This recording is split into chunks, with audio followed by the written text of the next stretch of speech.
Hi everyone. In this section, we will be studying the remaining portions of structures. Previous ക്ലാസ്സിൽ നമ്മൾ structures എങ്ങനെയാണ് define ചെയ്യുന്നത്, എങ്ങനെയാണ് structure elements access ചെയ്യേണ്ടത്, പിന്നെ അങ്ങനത്തെ കുറച്ച് കാര്യങ്ങളൊക്കെ പഠിച്ചു. അപ്പോൾ ഇന്ന് നമ്മൾ പഠിക്കാൻ പോകുന്നത് അറേ ഓഫ് സ്ട്രക്ചേഴ്സും പിന്നെ അതിൻ്റെ വരുന്ന റിലേറ്റഡ് ആയിട്ട് കുറച്ച് വരുന്ന പ്രോഗ്രാംസുമാണ്. So first of all, we know what is an array and we know what is a structures. And now we are finding out how we can use arrays and also we can perform structure operations in that. അപ്പം ഇതിൽ വരുന്നതെന്ന് വെച്ചാൽ ഒരു array എന്ന് പറയുന്നത് നമുക്ക് അറിയുന്ന ഒരു ബേസിക് ടൈപ്പാണ്. അതിൽ ഇൻറ്റീജേഴ്സ് അറേയും ഫ്ലോട്ടിംഗ് അറേ അതൊക്കെ നമുക്ക് C++ൽ അവൈലബിൾ ആണ്. അതുകൊണ്ട് തന്നെ നമ്മൾ അത് വെച്ച് പെർഫോം ചെയ്യുമ്പോൾ we say it as array of structures. So അതായത് കളക്ഷൻ ഓഫ് സ്ട്രക്ചേഴ്സ്, അതിനെയാണ് we say it as array of structures. So we can see an example program for array of structures that is used in C++. അപ്പോൾ ഈ programme mainly use ചെയ്തിരിക്കുന്നത് നമുക്ക് ID, name, percentage ഈ മൂന്ന് കാര്യങ്ങളുണ്ട്. ഇത് ഒരു കുറച്ച് കുട്ടികളുടെ ഐഡിയും നെയിമും പെർസെൻറ്റേജും സ്റ്റോർ ചെയ്യാൻ വേണ്ടിയിട്ടാണ് ഇത് യൂസ് ചെയ്യുന്നത്. സോ ഇവിടെ സ്ട്രക്ചർ അറേ നമ്മൾ യൂസ് ചെയ്യുന്നത് എന്താണെന്ന് വെച്ചാൽ നമുക്ക് ഈ കുട്ടികളുടെ ID, നെയിം, പെർസെൻറ്റേജ് ഇത്രയും കാര്യങ്ങൾ സ്റ്റോർ ചെയ്യാനും അതിനുശേഷം അത് ഡിസ്പ്ലേ ചെയ്യാനുമാണ്. അപ്പം നമുക്ക് ഇവിടെ ഒരു സ്ട്രക്ചർ എലിമെൻറ്റ് കാണാം. With the student name. In that there is ID as integer, name of 30 as character and percentage in float data type. അത് അത്രയും സ്റ്റുഡൻറ്റ് സ്ട്രക്ചറാണ്. ഇനി നമ്മൾ ഒരു സ്റ്റുഡൻറ്റിൻ്റെ റെക്കോർഡ് ക്രിയേറ്റ് ചെയ്യുന്നത് എങ്ങനെയാണെന്ന് വെച്ചാൽ വോയിഡ് മെയിനിൽ നമ്മൾ സ്റ്റുഡൻറ്റിൻ്റെ സ്ട്രക്ചർ വെച്ചിട്ട് നമ്മൾ റെക്കോർഡ് ഓഫ് 2 ക്രിയേറ്റ് ചെയ്യാണ്. സോ അതിൽ ഫസ്റ്റ് സ്റ്റുഡൻറ്റ് റെക്കോർഡ് എങ്ങനെയാണെന്ന് വെച്ചാൽ we are initialising values to that student record. അപ്പോൾ റെക്കോർഡ് ഓഫ് 2 എന്ന് പറയുന്ന ഒരു അറേയാണ്. Array index starts from 0, 1, 2. അപ്പോൾ ഇതിൽ 3 സ്റ്റുഡൻസിൻ്റെ ഡീറ്റെയിൽസ് നമുക്ക് ഈ ഒരു റെക്കോർഡ് അറേയിൽ വെക്കാം. അപ്പോൾ ഫസ്റ്റ് വെക്കുന്നത് റെക്കോർഡ് ഓഫ് 0.id, അതായത് ആദ്യത്തെ കുട്ടിയുടെ ID സ്റ്റോർ ചെയ്യുകയാണ് ചെയ്യുന്നത്. ഇത് ആദ്യത്തെ കുട്ടിയുടെ തന്നെ നെയിം സ്റ്റോർ ചെയ്യുകയാണ് ചെയ്യുന്നത്. ഇത് ആദ്യത്തെ കുട്ടിയുടെ പെർസെൻറ്റേജ് സ്റ്റോർ ചെയ്യുകയാണ് ചെയ്യുന്നത്. അങ്ങനെ രണ്ടാമത്തെ കുട്ടിയുടെയും മൂന്നാമത്തെ കുട്ടിയുടെയും IDയും name and percentage is being stored. ഇനി അതിനുശേഷം ഇതെല്ലാം അറേയിലാണ് സ്റ്റോർ ചെയ്യുന്നത്. ഇവിടെ റെക്കോർഡ് ഓഫ് 2 എന്ന് കാണാം. 2 means there contains 3 elements because it is starting from 0. അതുകൊണ്ടാണ് record of 0, record of 1 and then record of 2. So record of 2 means that it is A third students record. അതിനുശേഷം ഒരു for loop ഉണ്ട്. For loop starting from 0 and ending വിത്ത് 3. അപ്പം 0, 1, 2 വരെ പോകുള്ളൂ because I is less than 3. അതുകൊണ്ട് 0, 1, 2 വരെ പോകുള്ളൂ. ഓരോ ടൈം ഐട്രേറ്റ് ചെയ്യും. അങ്ങനെ ഓരോ ടൈം ഐട്രേറ്റ് ചെയ്യുമ്പം ആ റെക്കോർഡ് വിത്ത് I, അപ്പോൾ Iയുടെ വാല്യൂ 0 to 2 വരെ ഫോളോ ചെയ്യും. എന്നിട്ട് ഓരോ ടൈം IDയും നെയിമും പെർസെൻറ്റേജും ഡിസ്പ്ലേ ചെയ്യാനാണ് ഇവിടെ കാണിക്കുന്നത്. So this is the void main function and using structure, array of structure. And output എന്ന് പറയുന്നത് നമ്മൾ ഇനീഷ്യലൈസ് ചെയ്ത് കൊടുത്ത വാല്യൂസ് ആയിരിക്കും അത് പ്രിൻറ്റ് ചെയ്യുന്നത്. First is the record of student 1, ID, നെയിമും പെർസെൻറ്റേജും കാണിച്ചിട്ടുണ്ട്. Second is record of student 2, ID, നെയിമും പെർസെൻറ്റേജും കാണിച്ചിട്ടുണ്ട്. Third is the record of student 3, ID, name and percentage കാണിച്ചിട്ടുണ്ട്. അപ്പോൾ ഇങ്ങനെയാണ് നമ്മൾ അറേ യൂസ് ചെയ്തിട്ട് ഏതെങ്കിലും ഒരു കുട്ടികളുടെ ഡീറ്റെയിൽസ് നമുക്ക് ID, നെയിം, പെർസെൻറ്റേജ് അങ്ങനെ സ്ട്രക്ചർ യൂസ് ചെയ്ത് ചെയ്യണമെങ്കിൽ we can follow this array of structure method. Next example is for declaring many structure variables in C++. അപ്പോൾ ഈ ഒരു പ്രോഗ്രാം എന്ന് പറയുന്നത് 2 സ്ട്രക്ചർ വേരിയബിൾ ഉണ്ട്. ഒന്ന് റെക്കോർഡ് 1, ഒന്ന് റെക്കോർഡ് 2. ഇത് നമ്മൾ സ്ട്രക്ചർ വേരിയബിൾസിൽ തന്നെ അപ്പോൾ തന്നെ അസൈൻ ചെയ്ത് കൊടുത്തിട്ട് നമ്മളത് പ്രിൻറ്റ് ചെയ്യാണ്. അപ്പോൾ ഇതുകൊണ്ട് തന്നെ നമുക്ക് സെയിം വാല്യൂസ് അല്ലെങ്കിൽ ഡിഫറെൻറ്റ് വാല്യൂസ് എല്ലാം കൊടുത്തിട്ട് ഓരോ 2 സ്ട്രക്ചേഴ്സിനും 2 സ്ട്രക്ചർ വേരിയബിളും ഡിഫറെൻറ്റ് വാല്യൂസ് കൊണ്ട് കൊടുക്കാം. അങ്ങനെ ഡിഫറെൻറ്റ് വാല്യൂ ആ സമയത്ത് കൊടുക്കുമ്പോൾ തന്നെ നമുക്ക് സെപ്പറേറ്റ് മെമ്മറി അലോക്കേറ്റ് ചെയ്യും on the basis of the both structure variables to store the data. So same as the previous program, there is a student structure with ID, name and percentage. അതുപോലെ തന്നെ മെയിനിൻ്റെ അകത്ത് I എന്ന് പറഞ്ഞ integer declare ചെയ്തിട്ടുണ്ട്. And you are having record 1 and record 2 which is been already initialised. അപ്പോൾ അവിടെ ID 1 കൊടുത്തിട്ടുണ്ട്, name is Raju and percentage. അതുപോലെ തന്നെ റെക്കോർഡ് 2ൽ ID, നെയിം ആൻഡ് പെർസെൻറ്റേജ്. എന്നിട്ട് ജസ്റ്റ് അത് പ്രിൻറ്റ് ചെയ്യുന്നു. അത് രണ്ടും ഒരുമിച്ച്, അതായത് ഫസ്റ്റ് റെക്കോർഡും പ്രിൻറ്റ് ചെയ്യുന്നു, സെക്കൻഡ് റെക്കോർഡും പ്രിൻറ്റ് ചെയ്യുന്നു. അപ്പോൾ ഇവിടെ 2 സ്റ്റുഡൻസിന് മാത്രമേ നമ്മൾ ഫോളോ ചെയ്യുന്നുള്ളൂ. And then you will get the output like this: ID, name and percentage of first student, ID, name and percentage of second student. ഇവിടെ നമ്മൾ സ്ട്രക്ചർ വേരിയബിൾസ് വെച്ചിട്ട് യൂസ് ചെയ്യുന്നു. So basically a structure we can use to store the information of one particular object, but if we need to store such 100 objects, then we are using array of structures. അപ്പം ഈ നേരത്തെ കണ്ട പ്രോഗ്രാമിൽ നമുക്ക് 1-2 കുട്ടികളുടെ details ആണെങ്കിൽ നമുക്കത് manually തന്നെ ടൈപ്പ് ചെയ്തിട്ട് ഇനീഷ്യലൈസ് ചെയ്ത് കൊടുക്കാം. ബട്ട് മോർ ദാൻ കുറേ വരുമ്പോൾ നമ്മളത് സ്ട്രക്ചേഴ്സ് തന്നെ യൂസ് ചെയ്യണം. അതിൻ്റെ കൂടെ തന്നെ അറേ ഓഫ് സ്ട്രക്ചേഴ്സ് യൂസ് ചെയ്തിട്ട് ഫോർ ലൂപ്പ് വെച്ചിട്ട് നമുക്കത് അത്രയും റീഡ് ചെയ്തെടുക്കാം. And here you can see an example of a book info സ്ട്രക്ചറാണ്. അതിൽ നെയിം ഉണ്ട്, പേജസ് ഉണ്ട്, പ്രൈസ് ഉണ്ട്. അതുപോലെ തന്നെ ബുക്ക് 100 എന്ന് പറയുന്ന ഒരു സ്ട്രക്ചർ വേരിയബിൾ ക്രിയേറ്റ് ചെയ്തിരിക്കണം. അപ്പോൾ ഇതൊരു അറയാണ്. അതായത് 100 ബുക്കിൻ്റെ ഡീറ്റെയിൽസ് നമുക്ക് സ്റ്റോർ ചെയ്യാം. അതിൽ ഓരോ ബുക്കിനും ഇത്ര കാര്യങ്ങൾ ഉണ്ടാവും, നെയിമും പേജസും പ്രൈസും. അതുപോലെ 100 ബുക്കിൻ്റെ കാര്യം. So here the book structure is used to store the information of the book. So when we are in need to store the information of 100 books, then we can use the array of structure. അതുപോലെ തന്നെ ഈ book എന്ന് പറയുന്നത് first book, B(0) എന്ന് പറയുന്ന first book, B(1) എന്ന് പറയുന്ന second book, അങ്ങനെ നമുക്ക് 100 ബുക്സ് വരെ അതിൽ സ്റ്റോർ ചെയ്യാം.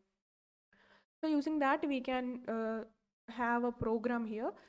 Book info structure is being created with the b name character of 20 and ഇവിടെ character b name of 20 എന്നാണ്. Okay, then we have pages, we have price. അതുപോലെ ഇവിടെ 3 ബുക്ക് ക്രിയേറ്റ് ചെയ്യാൻ. അപ്പോൾ നമ്മളൊരു ഫോർ ലൂപ്പ് വെച്ചിട്ട് ബുക്ക് നെയിം ആദ്യം read ചെയ്യുന്നു, യൂസറിൻ്റെ അടുത്ത് നിന്ന് പേജസ് റീഡ് ചെയ്യുന്നു, പ്രൈസ് റീഡ് ചെയ്യുന്നു. റീഡ് ചെയ്തതിന് ശേഷം അത് നമ്മൾ ജസ്റ്റ് പ്രിൻറ്റ് ചെയ്യുന്നു. അപ്പോൾ പ്രിൻറ്റ് ചെയ്യാൻ ഐ വേരിയബിൾ യൂസ് ചെയ്തൊരു ഫോർ ലൂപ്പിൽ we are printing it using book of I എന്ന് പറഞ്ഞിട്ട് നെയിംസും പേജസും പ്രൈസും പ്രിൻറ്റ് ചെയ്യണം. അപ്പോൾ അതിൻ്റെ ഔട്ട്പുട്ട് എന്ന് പറയുന്നത് നമ്മൾ ഓരോ ടൈം നമ്മൾ അതിൻ്റെ ബുക്കിൻ്റെ ഐഡിയും നെയിമും അതൊക്കെ പ്രൈസൊക്കെ റീഡ് ചെയ്തതിന് ശേഷം നമ്മളത് പ്രിൻറ്റ് ചെയ്യാണ് ചെയ്യുന്നത്.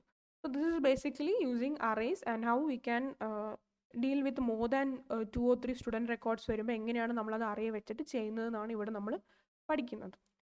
Next we can see a difference between array and structure. അപ്പോൾ അറേ നമ്മൾ ഓൾറെഡി പണ്ട് പഠിച്ചിട്ടുണ്ടായിരുന്നു. സെക്കൻഡ് മോഡ്യൂളിലൊക്കെ നമ്മൾ തേർഡ് മോഡ്യൂളിലൊക്കെ നമ്മൾ അറേസ് ഒക്കെ പഠിച്ചിട്ടുണ്ടായിരുന്നു. സോ അറേ എന്ന് പറയുന്നത് basically it can be reference under A common data type. അപ്പോൾ അറേ എന്ന് പറയുന്ന ഒരു കാര്യത്തിൻ്റെ അകത്ത് നമുക്ക് എല്ലാത്തിനെയും കോമൺലി റെഫറൻസ് ചെയ്യാൻ പറ്റും. അതുപോലെ തന്നെ കണ്ടീജിയസ് മെമ്മറി ലൊക്കേഷൻസ് ആയിരിക്കും എടുക്കുന്നത്. അപ്പം അറേ പോലെ തന്നെ വേറെ തന്നെ ഒരു കാര്യമാണ് സ്ട്രക്ചർ, ബട്ട് രണ്ടും തമ്മിൽ ഡിഫറൻസ് ഉണ്ട്. So we will find the difference. Array എന്ന് പറയുന്നത് ഹോമോജീനിയസ് ഡാറ്റയുടെ കളക്ഷൻസ് ആണ്, ബട്ട് സ്ട്രക്ചർ എന്ന് പറയുന്നത് ഹെട്രോജീനിയസ് ഡാറ്റ. ബിക്കോസ് ഹോമോജീനിയസ് എന്ന് പറഞ്ഞാൽ സെയിം പ്രോപ്പർട്ടി സാറ്റിസ്ഫൈ ചെയ്യുന്ന ഡാറ്റ ടൈപ്സ് ആണ് അറേയിൽ ഉണ്ടാവുക.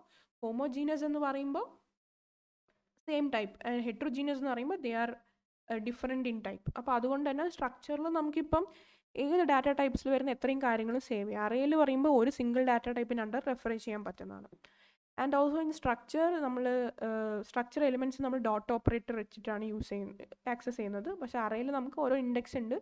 അറേ ഓഫ് 1, അറേ ഓഫ് 2 എന്ന് കൊടുത്താൽ നമുക്ക് 0th എലിമെൻറ്റ്, ഫസ്റ്റ് എലിമെൻ്റ് ഒക്കെ കിട്ടും. That is array.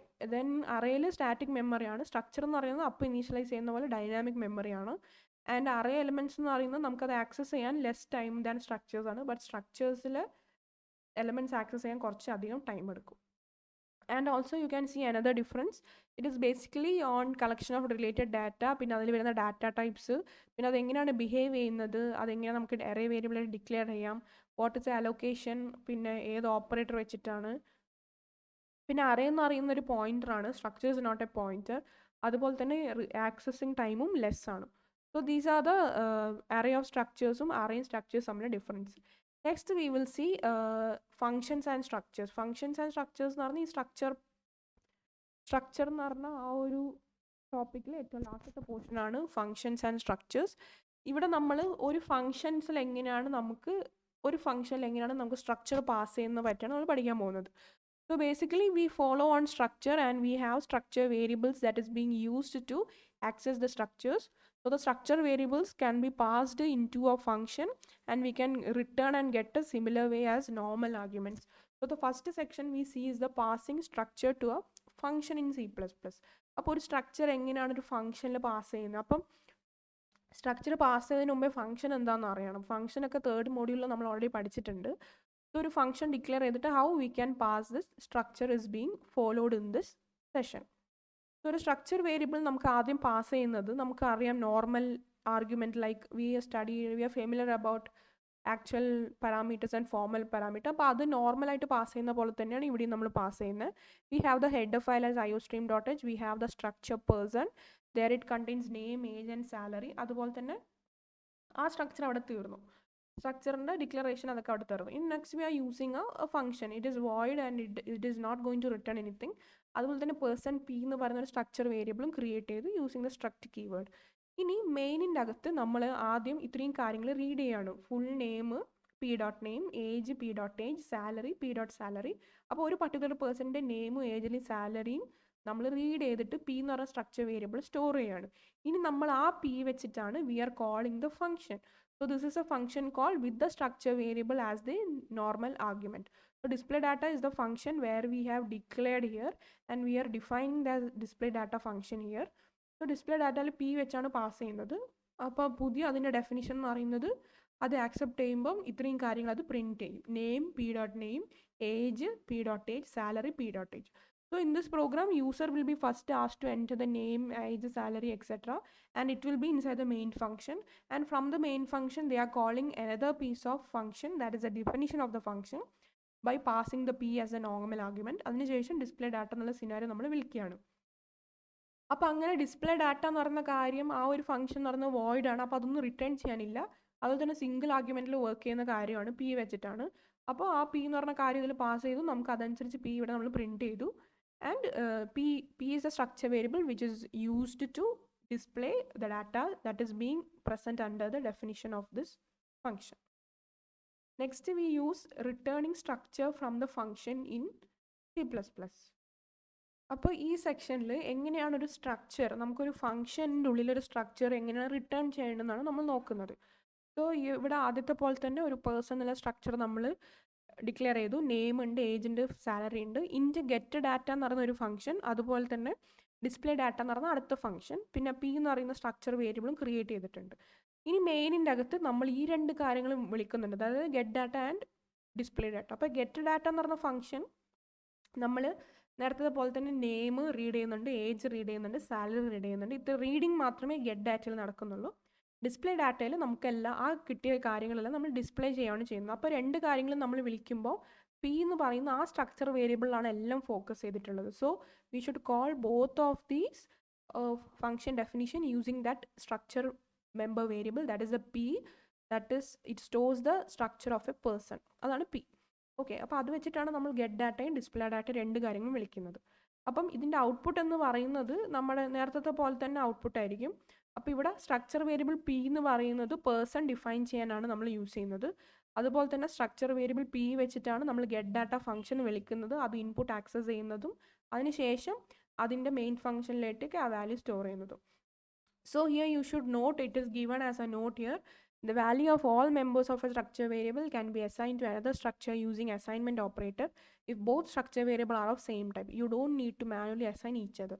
അപ്പോൾ ഇവിടെയാണ് നമുക്ക് അസൈനിങ് കാണുന്നത്. ഗെറ്റ് ഡാറ്റ ഓഫ് പിയിലെ വാല്യൂ നമ്മൾ പി എന്ന് പറയുന്ന അതേ സ്ട്രക്ചർ വേരിയബിൾക്ക് സ്റ്റോർ ചെയ്യാണ്. കാരണം ഈ ഗെറ്റ് ഡാറ്റ പറഞ്ഞ ഫംഗ്ഷനും ഈ പി എന്ന് പറയുന്ന രണ്ടും ഒരേ ഡാറ്റ ടൈപ്പ്, അതായത് സ്ട്രക്ചറൽ ഡാറ്റ ടൈപ്പിൻ്റെ അണ്ടറിൽ റെഫർ ചെയ്യുന്നതാണ്. അതുപോലെ തന്നെ അതിൻ്റെ വേരിയബിൾസും സെയിം ഡാറ്റ ടൈപ്പാണ്. അപ്പോൾ അതുകൊണ്ട് തന്നെ നമുക്കതിനെ മാനുവലി അസൈൻ ചെയ്യണമെന്നില്ല, അത് ഓൾറെഡി അങ്ങനെ തന്നെ അസൈൻ ചെയ്തോളൂ. So as A result when we are passing the structure variable P and in the display data function we will get it's display, അതായത് ആ പേഴ്സൻ്റെ നെയിമും ഏജും സാലറി അത്ര കാര്യങ്ങളൊക്കെ ഡിസ്പ്ലേ ചെയ്യും. സോ ഇത്രയാണ് സ്ട്രക്ചേഴ്സിൽ വരുന്നത്. Thus we come to the end of the session. Thank you.